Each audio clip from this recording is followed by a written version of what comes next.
Ex-Prince Andrew playing hardball in explosive standoff with King Charles, demands royal staff. Luxury perks and freedom to roam as he refuses confinement in downgraded Norfolk home. In a royal showdown that's gripping Buckingham Palace like a thriller plot. The disgraced former Prince Andrew, now stripped bare as Andrew Mountbatten Windsor, is digging in his heels. Playing hardball with demands for a lavish entourage of staff, gourmet cooks, and even the right to roam freely. Refusing to be confined to quarters in his impending exile to a modest Norfolk cottage on the Sandringham estate. Sources close to the negotiations paint a picture of a defiant duke who, despite losing his HRH, princely title, military affiliations, and £1 million annual allowance, is insisting on an appropriate home and a rota of staff fit for the son. However debased, of a queen and the father of 2 royal princesses. According to the Daily Mail's bombshell report, Andrew's shopping list includes a private cook whipping up his favorite game pie,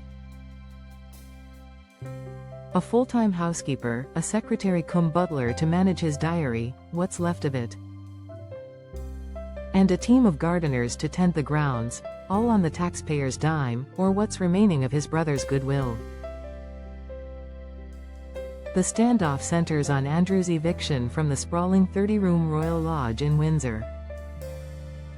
Served via formal notice last month after King Charles finally pulled the plug on his brother's £3 million annual security bill.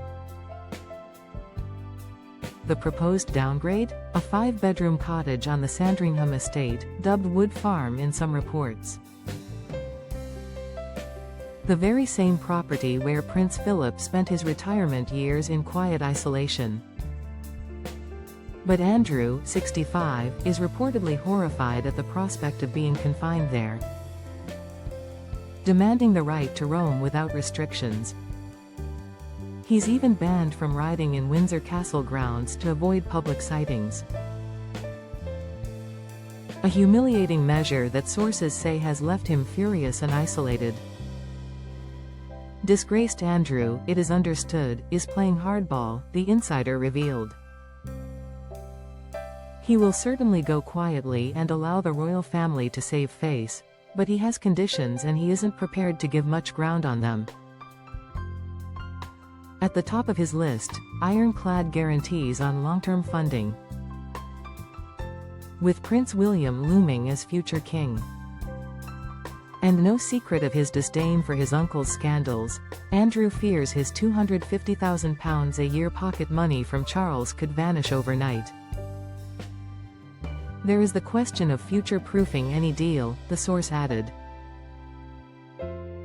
There is also the question of long-term funding and housing.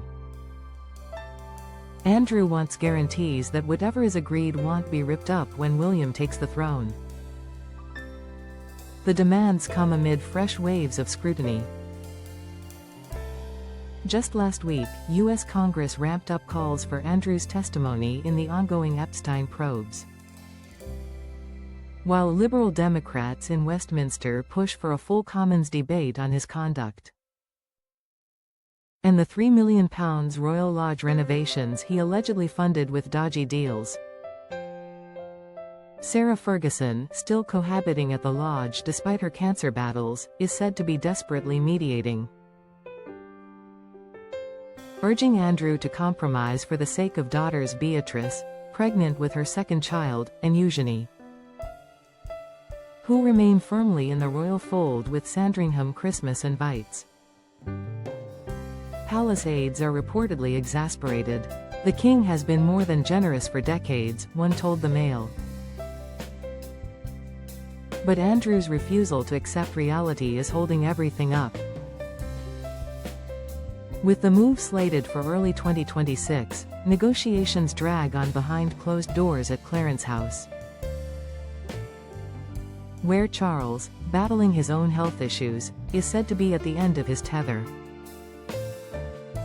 As winter closes in on Windsor, the once mighty Duke of York clings to the trappings of privilege in a mansion he can no longer afford.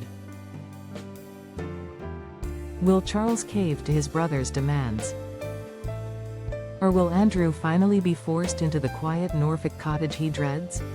One thing's certain. This royal eviction is turning into the longest, and most expensive, goodbye in modern monarchy history.